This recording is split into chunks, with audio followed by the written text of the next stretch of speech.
नमस्कार, मेरा नाम डॉक्टर नेहा पंडिता है। मैं एक न्यूरोलॉजिस्ट हूँ और मैं मेट्रो हॉस्पिटल फरीदाबाद में as consultant and unit head की पोजीशन पे काम कर रही हूँ। आज जिस टॉपिक के बारे में हम डिस्कस कर रहे हैं वो है world stroke day. World stroke day को हम हर साल 29 अक्टूबर को मनाते हैं और इस डे को मनाने का जो मकसद है वो यही है ताकि इस दिन के माध्यम से हम आम जनता को जागरूक कर सके कि स्ट्रोक क्या है, स्ट्रोक के लक्षण क्या होते हैं और उसको आप कैसे आइडेंटिफाई करके टाइमली हॉस्पिटल पहुँचे ताकि उसका हम सही इलाज करके मरीज़ को घर भेज सकें। स्ट्रोक यानी कि लकवा और इसको हम फालिज भी कहते हैं। स्ट्रोक दो तरीके से हो सकता है, अगर तो दिमाग की खून की नली अचानक से बंद हो जाए या दिमाग की खून की नली फट जाए। दोनों ही सूरतों में मरीज़ को एकदम से अचानक से एक साइड का लकवा, हाथ पैर में कमज़ोरी होना, हाथ पैर का सूनपन हो जाना, बोलने में मुश्किल आना, चेहरे का टेढ़ापन होना, आँखों में तिरछापन होना, चलने में लड़खड़ाहट हो जाना, ये सारे सिम्टम जो है स्ट्रोक के हो सकते हैं। तो स्ट्रोक जो है दो प्रकार का होता है।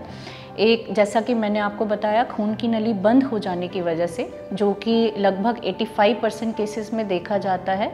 और दूसरा है खून की नली फट जाने की वजह से, जो कि 15% केसेस में देखा जाता है। तो हम इस बारे में क्यों डिस्कस कर रहे हैं या वर्ल्ड स्ट्रोक डे के बारे में क्यों डिस्कस किया जा रहा है,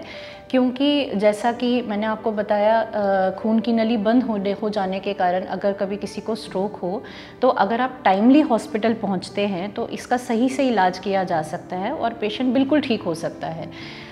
जैसे कि फॉर एग्ज़ाम्पल, अगर आपको कभी सिम्टम्स हों या घर के आसपास किसी को ऐसे कभी लक्षण हो, तो अगर आप 4.5 घंटे के अंदर हॉस्पिटल पहुंच जाएं तो 4.5 घंटे के अंदर हम एक ट्रीटमेंट देते हैं पेशेंट को, जिससे कहा जाता है आईवी थ्रोम्बोलिसिस। आईवी थ्रोम्बोलिसिस में एक इंजेक्शन दिया जाता है मरीज़ को, जो कि खून पतला करने का इंजेक्शन है, जिससे दिमाग का क्लॉट जो है वो निकल सकता है और पेशेंट की रिकवरी हो सकती है।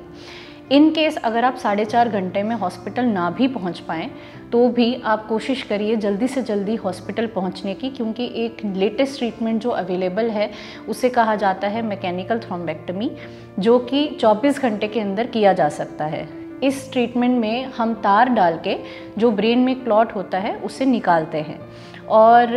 हमारे मेट्रो हॉस्पिटल में थ्रोम्बोलिसिस और थ्रोम्बेक्टमी दोनों ही ट्रीटमेंट्स उपलब्ध है। तो अगर आपके घर में कभी भी किसी को ऐसे लक्षण हो, कभी भी किसी को लकवा या फालिज, जैसा आपको मैंने समझाया वैसे किसी को लक्षण होते हैं, तो आप तुरंत से तुरंत हॉस्पिटल पहुंचिए ताकि हम उसको ये ट्रीटमेंट उपलब्ध करा सकें और पेशेंट की जान भी बचे और उसकी आगे की जो लाइफ है वो भी डिसेबिलिटी फ्री हो सके। धन्यवाद।